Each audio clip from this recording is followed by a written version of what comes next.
you gave. So how did your exam go?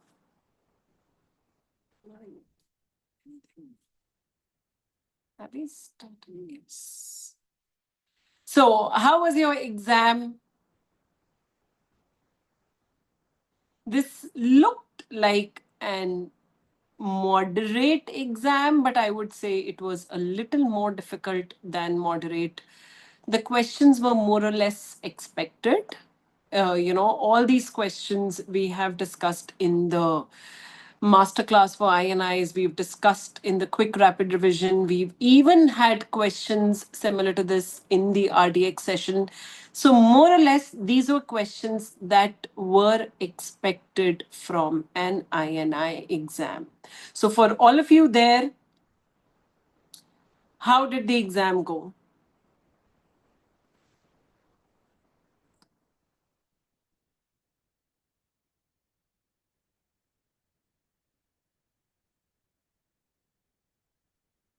I have received about 6 questions in dermatology.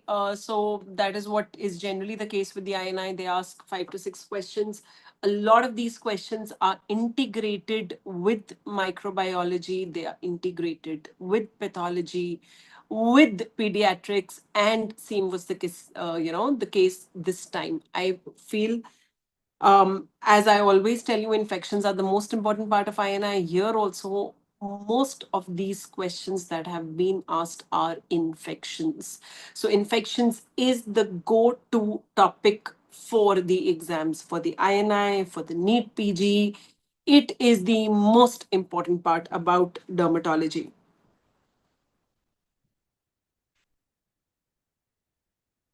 So waiting for you all to join.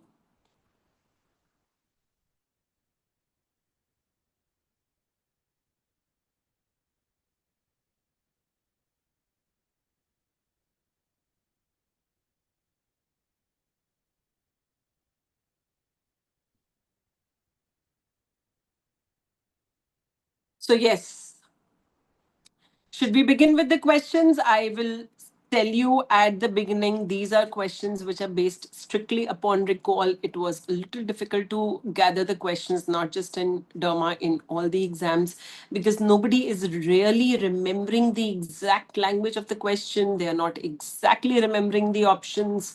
There were a lot of multiple choice questions, a lot of all accept questions. So this is a very strictly recall based question. And if there are any changes that you may want to suggest with the phrasing of the question, with the options, please do that, because this will help in making a proper recall for the exam. Now, starting with the first question, in an infant with scabies, what is the preferred treatment?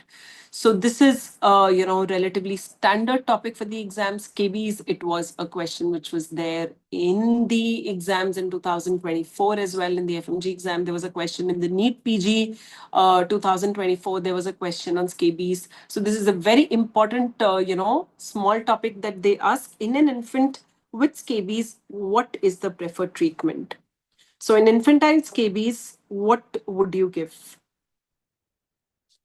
Would you give permethrin 5%, ivermectin, benzyl benzoate, or crotameton? See, permethrin is the drug of choice. It is very safe, very effective in infantile scabies. Benzyl benzoate 25% effective. Crotameton 10%, especially in infants with scabies, effective. So these are 3 drugs which are known to be safe. They are known to be given in patients with infantile scabies. But look at ivermectin. First of all, ivermectin is not FDA approved for scabies. So this as a drug is not approved. We tend to use it off label, even though it is very effective, but this is an off label drug. That is something you have to very, importantly remember. Second, ivermectin's safety is not established in patients who are under 15 kg of weight. So ivermectin is not known to be, established in terms of safety for children under 2 years of age or in children who are less than 15 kg of weight. So would you give an infant ivermectin for scabies? No, not at all. So what are the options here? What are the correct options that we have? We have 1, 3, and 4. So 1 to 3, it has ivermectin, not the answer. 1 to 4, it has ivermectin, not the answer. 1, 3, 4, 2, 3, 4. This is gone.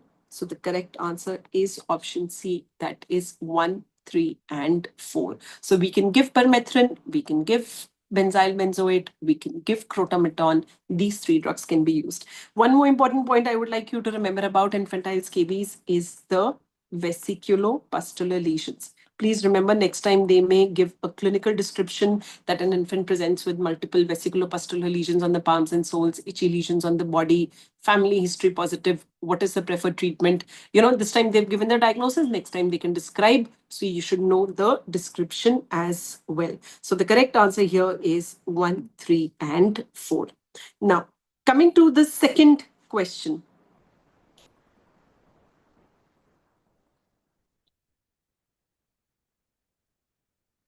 Coming to the second question, side effect of topical steroids are all except. So this is I would say, a newer question with respect to the side effects of topical steroids, even though in pharma it is, steroids are a very important part. Their side effects, long-term, short-term, everything is asked.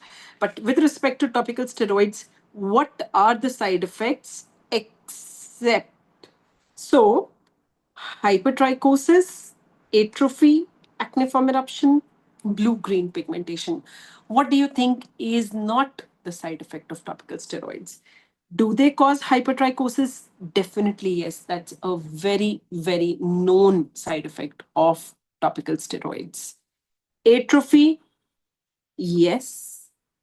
A long-term application of steroids does cause atrophy. The skin becomes wrinkled. It becomes slightly depressed. So you do see atrophy. Do you see acneiform eruption? Yes. Acneiform eruptions, steroids are the most common drugs, that cause acneiform eruptions. So you do see acneiform eruptions. Blue-green pigmentation. No, blue-green pigmentation is not seen with steroids. In fact, a side effect of topical steroids is hypopigmentation. They tend to reduce the skin color. They cause hypopigmentation. So that is not seen here. What you see is hypertrichosis, atrophy, acneiform eruptions, telangiectasias. So these are all the side effects that you see.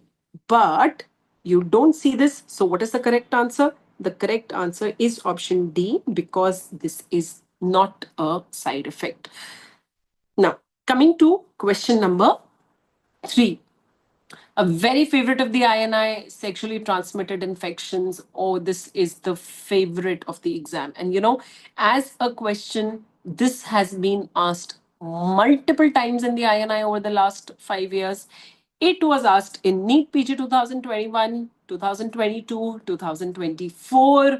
So urethral discharge on its own is a very, very favorite topic of the exams, and these infections, they tend to do a very fabulous job for the examiners.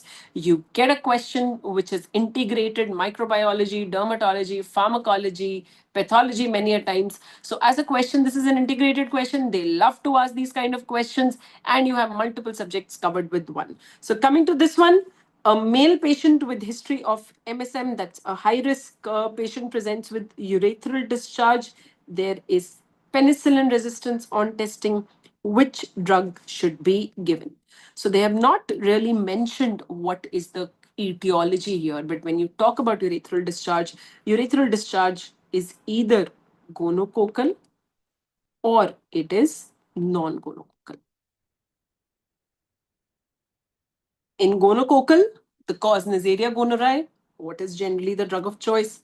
The drug of choice is either ceftriaxone, 800 mg IM stat, or tablet cefixime. Ceftriaxone is 500 mg IM stat, or cefixime is 800 mg oral stat. So this is an injectable and this is a tablet. These are the drug of choices. For non-gonococcal, where the most common cause is chlamydia trachomatis, the drug of choice is doxy 100 mg BD for 7 days. So this is the treatment protocol for gonococcus. Now, there is history of penicillin resistance on testing. What drug should be given? So even though they are not really giving us, the etiology here, but we can still rule out some things. Amoxiclav, we can rule out, would not be the cause of urethral discharge here. Vancomycin, not needed here. So we have to choose between tetracycline and ceftriaxone. Tetracycline is not used in the treatment. As you can see, we either have ceftriaxone or doxy. So even by elimination, I'm coming to the correct answer. But why do I need to eliminate? Question is giving me something else. It is saying penicillin resistance on testing. But does it anyway take me away from ceftriaxone? I know that ceftriaxone is the suitable option here, but there is a rider, there is a confusing word here that penicillin resistance is seen on testing. So does that want to take you away from certain drugs? Does that take you away from ceftriaxone? No. The treatment of choice in gonococcal urethritis with penicillin resistance remains the same.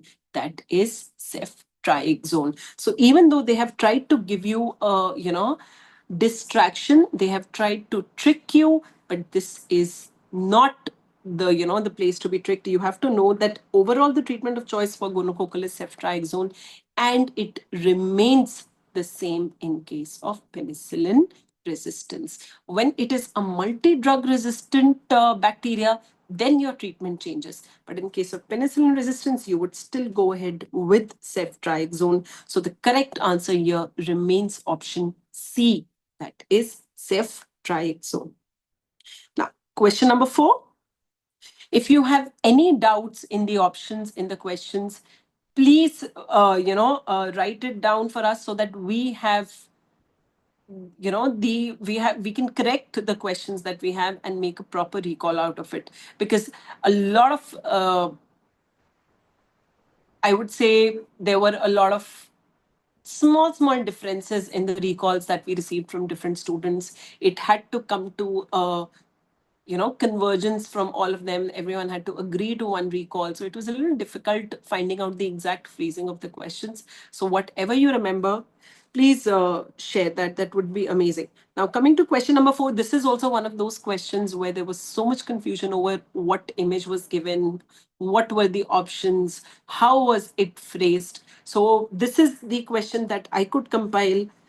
Let us see. A patient with asymptomatic skin lesion as shown, which investigation should be done? So this is a male patient with a lesion on the chest just below the neck. And what do you see in the image? In the image, we see that this is a annular lesion. And there is a raised fleshy margin that we see here, while in the center it shows scar. So, annular lesion, which is asymptomatic, which has active margins and scarring in the center, where do you think the diagnosis goes? This is a very favorite of the INI. It was also asked in the exams last year. So, a raised fleshy margin with scarring in the center, what is this disease? When we talk about annular lesions, in the annular lesions, we have different differential diagnoses. We have lupus vulgaris, we have leishmaniasis, tinea, granuloma annulare. So we have various differentials that can come here. What do you think is it wasn't an annular lesion, then what kind of a lesion was it? Okay, it was a plaque.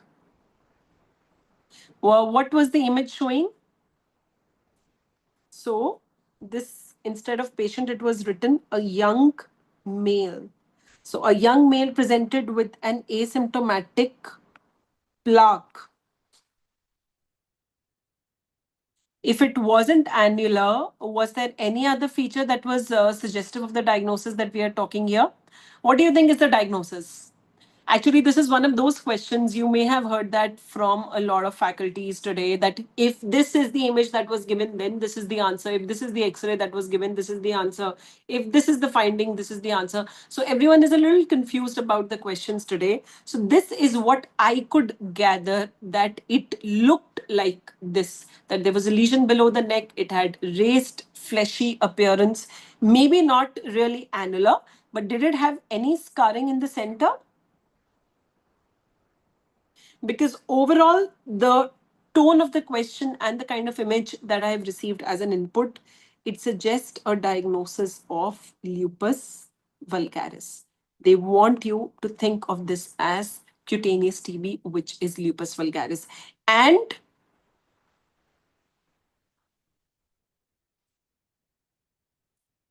1, 2, 3 was also an option.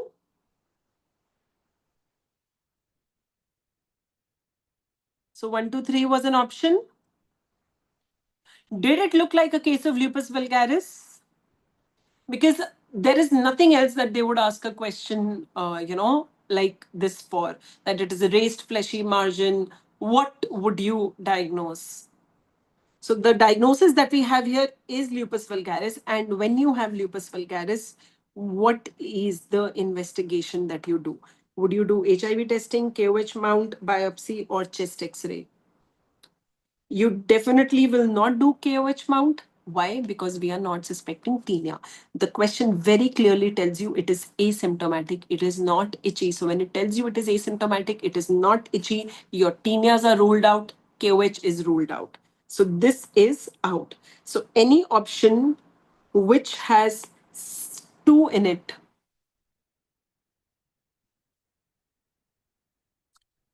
See, you might have seen this kind of a whitish scaling on the lesion, which would look like psoriasis, isn't it? Was it like this? That was it more reddish brown, or was it a red lesion with silvery white scaling?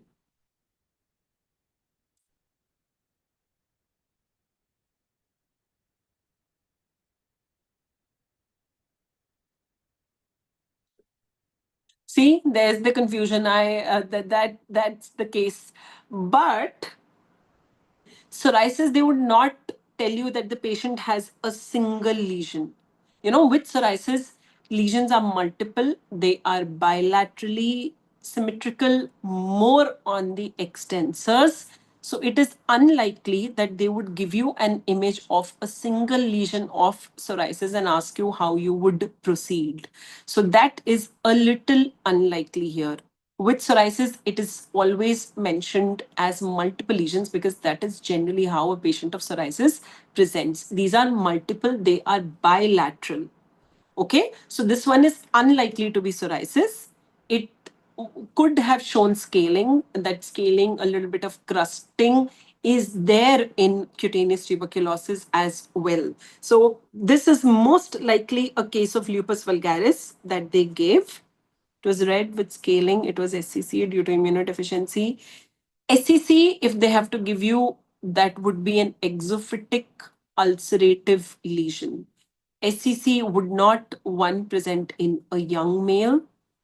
Yes, immunodeficiency can be associated with increased risk of squamous cell carcinomas, but a young male has to be immunosuppressed for a very long duration for him to present with SCC. An HIV patient does not de novo present with SCC. SCC develops over years of having HIV. Okay, so it is unlikely that it was SCC. It is unlikely that it was psoriasis for the reasons that I've just told you. As per what I could gather, plus this term asymptomatic and a lesion on the chest, it goes more in favor of lupus vulgaris, but we'll wait for more inputs on this. Let's see what we get. Now, coming back to considering this as a case of lupus vulgaris, you would not do KOH mount. So options with 2 are out. Options with 2 are out. So we would not do KOH mount. Now, would you do HIV testing with biopsy, or you would do biopsy with chest X-ray? where would you go?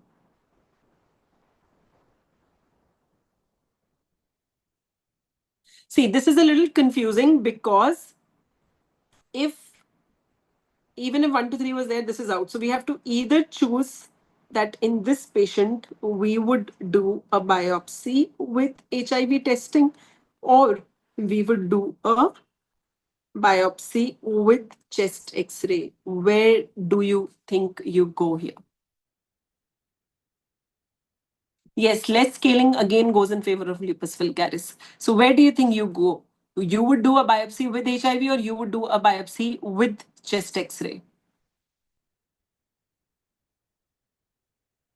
See, HIV we generally do in all TB patients. That is anyway there. Okay. So HIV we do. But HIV comes later once you have established a diagnosis of tuberculosis.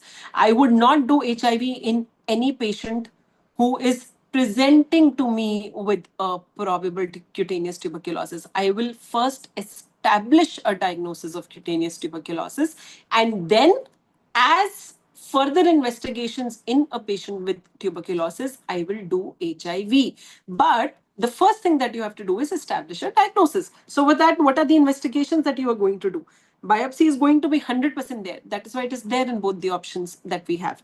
Now, out of HIV and chest X ray, it is chest X-ray that goes in favor of establishing a diagnosis of tuberculosis, because biopsy, so you're doing that will be a biopsy for the skin. In the histopath, you will see granulomas. You will establish a diagnosis of lupus.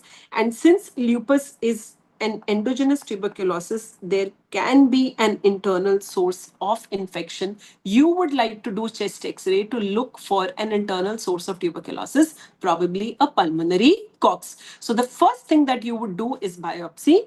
Second thing you would do is a chest X-ray. Once a diagnosis is established, then comes HIV. So the correct answer, according to me, will be 3 and 4. Okay, that according to me will be the correct answer here. But yes, the answer here could be a little variable amongst all of you. Yes, you can mark HIV, but I need to know the exact text and the image to give you the correct answer. But if it is what it is shown here, then the correct answer will be biopsy with a chest X-ray. So first thing is that with any option of KOH, that is anyway ruled out. So that is the first thing that you have to rule out, to which the text itself is telling us. Now you have to choose between others. Since the plaque was irregular border, asymptomatic, immunodeficiency condition. Uh, yes, it has to see. Both the things are different, Ajit. One is the morphology of the lesion, which is the diagnosis. Two is an immunodeficiency condition. So, a lot of infectious diseases will be more common in patients with immunodeficiency, right? But for you to call it an infectious disease, for you to know what it is, you have to first do the diagnosis. Searching for immunodeficiency comes later. Okay, so searching for immunodeficiency comes later. And one more thing that I will tell you, if it is a case of lupus vulgaris, one more point, this is back to basics, back to classification of cutaneous tuberculosis. If it is actually a case of lupus vulgaris, then lupus vulgaris is a possibacillary type of tuberculosis. It is generally seen in patients with good immunity. So it is not the kind of tuberculosis that will be anyway more common in patients with HIV.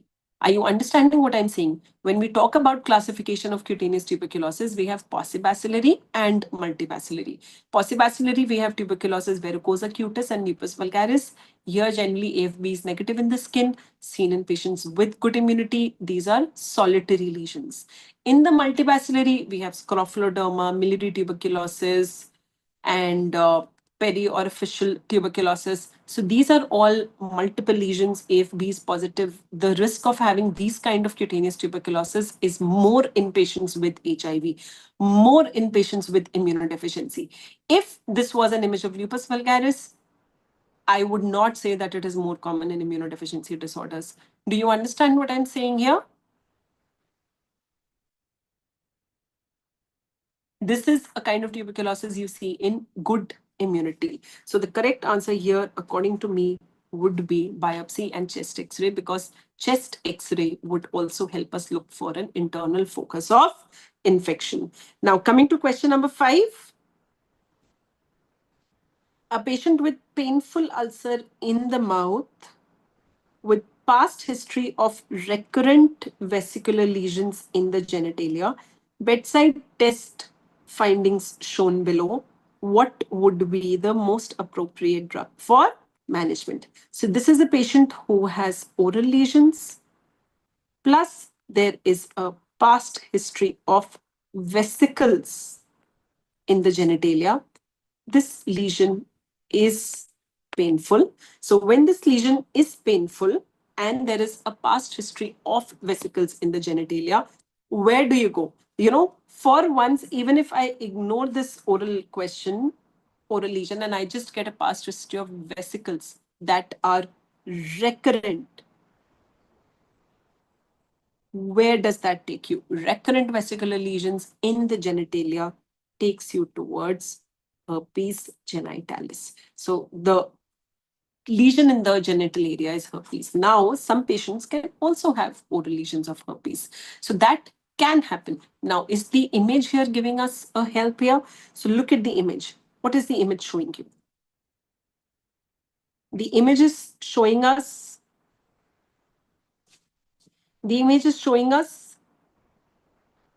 a few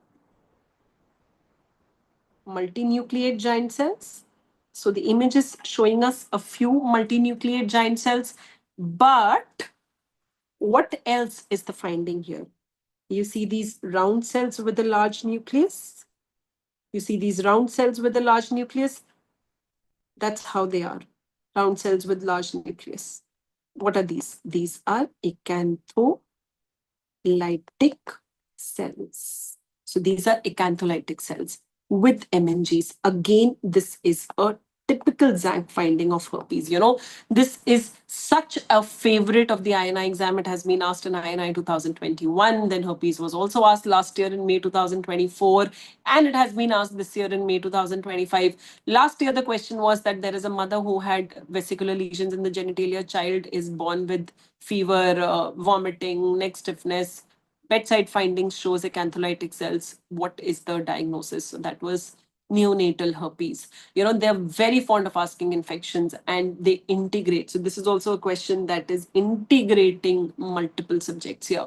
So I always tell you that infections is the way to go for INI, and there is no other way you can get the exam if you're not clear with your basics. Infections as a part of micro as well. So these are the basics that they love asking. So painful ulcer in the mouth with a past history of recurrent vesicular lesions in the genitalia takes us.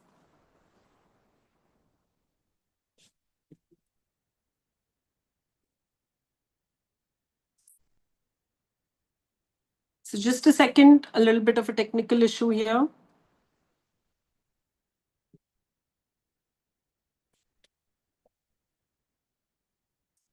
So that takes us to herpes as the correct answer. And when herpes is the correct answer, then what is the treatment that you would give? In the options, what is the treatment that is given?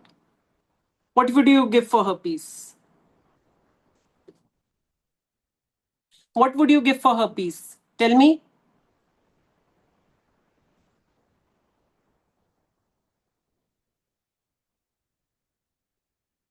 So the treatment of choice for herpes in that patient was acyclovir.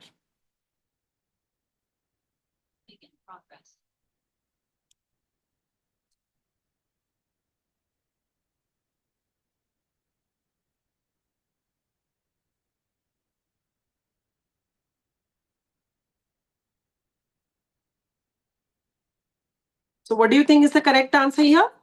The correct answer here is option B, that is acyclovir.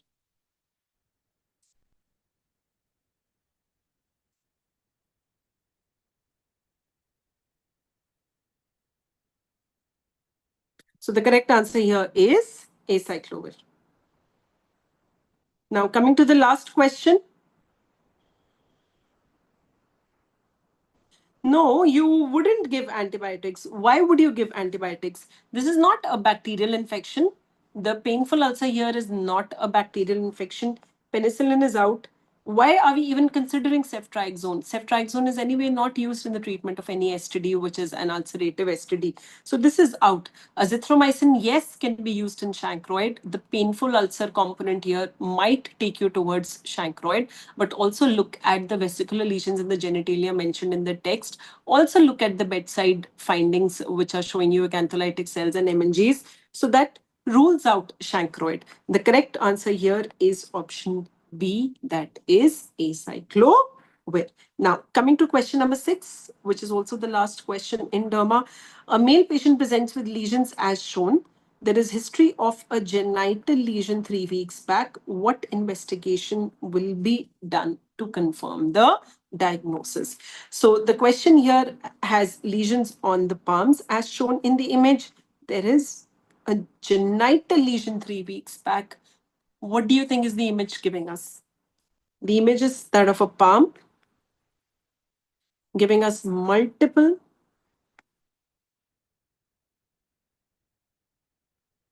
coppery, brown, scaly macules on the palms. So where do you see multiple scaly brown macules on the palms? Where do you see? You see that in secondary syphilis. This is the holy grail of secondary syphilis. It was a question asked in the NEET PG 2024, but there they had given an image of moth-eaten and alopecia. This has been asked in the NEET PG 2019 or 20 also. Multiple INIs, they love asking syphilis. They would either ask as a primary syphilitic ulcer, or they would ask at secondary syphilis. So again, I tell you, these are all questions that were expected, that are asked. Now, multiple coppery brown scaly macules. This genital lesion 3 weeks back might have been a genital ulcer. Generally, secondary syphilis happens 3 to 12 weeks after primary syphilis. So this duration also matches with what is given in the text. What investigation will be done to confirm the diagnosis? Would you do a Zank smear? No, there is absolutely no role of Zank smear in the diagnosis. Gram stain. See, there is no genital ulcer present at this time, and the coppery brown, I call it Hatuki Mehendi. So when a patient comes to me with this Hatuki Mehendi, you have to think of secondary syphilis. When you get this image in the exam, you have to you have to think of secondary syphilis.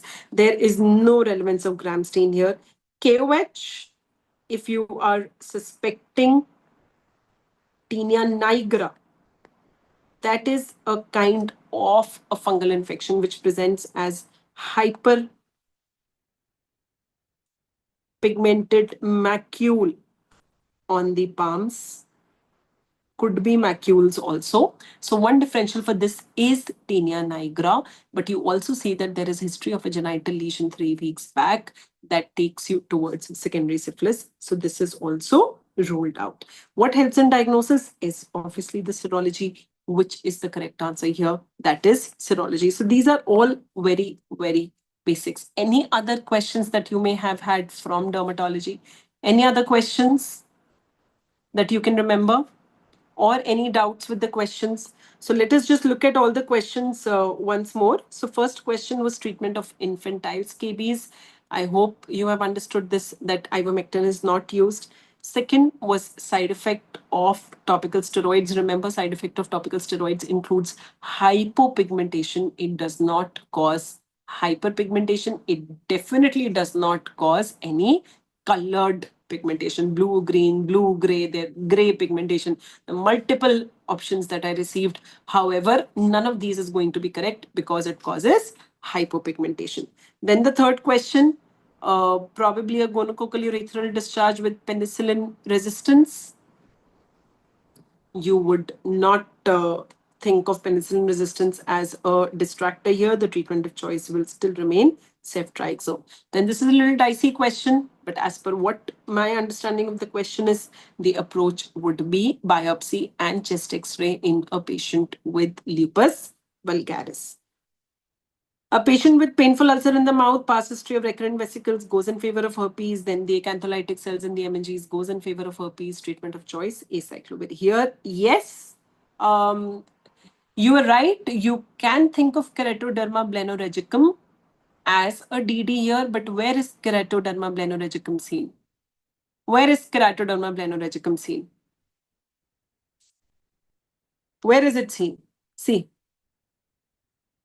keratoderma blennorhizicum is seen in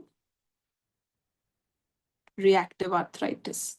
So this is seen in reactive arthritis. For you to consider this as reactive arthritis, you have to have the typical triad. There has to be a non-gonococcal urethritis. There has to be arthritis. There has to be conjunctivitis. And then comes skin. In the skin, you can have lesions on the body also, which are slightly scaly lesions. Then you can lesion on the palms and soles, which is keratoderma blennorhizicum. You can have lesions on the genitalia, which is circinate balanitis. So yes, skin involvement is there in reactive arthritis. You can get similar lesions as this on the palms and soles, which can be keratoderma blennorhizicum, but this genital lesion 3 weeks back takes you in favor of secondary syphilis. And anyway, even if you were to consider keratoderma blennorhizicum, there is no option here which goes, as an investigation for reactive arthritis. None of these you would do in reactive arthritis. So that, don't think of keratoderma blennorhizicum here. This is secondary syphilis, and you would proceed with serology. So with this, we finish our discussion of dermatology. Any doubts, any changes, please write them in the comments, or you can get back at the app also.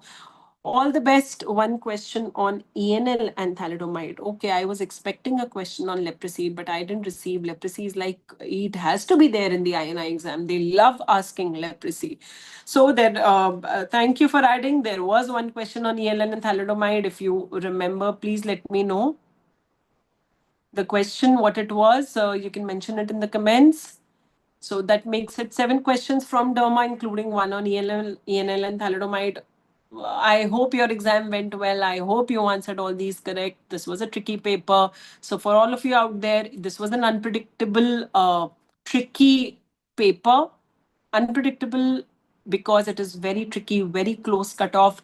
So for all of you out there, yes, take a day's break, take tomorrow off, but from day after tomorrow, start studying from the full on speed for the NEET PG exam. This was your semi-final. You have given the exam. You've had the experience of giving an exam. You have seen what you know and what you don't know. So take this knowledge with you and start studying on full speed with full momentum for the NEET PG exam. All the best to you all for the result, and all the best for the studies that you're going to do in this 1 month to the NEET PG exam. Thank you so much. Good night.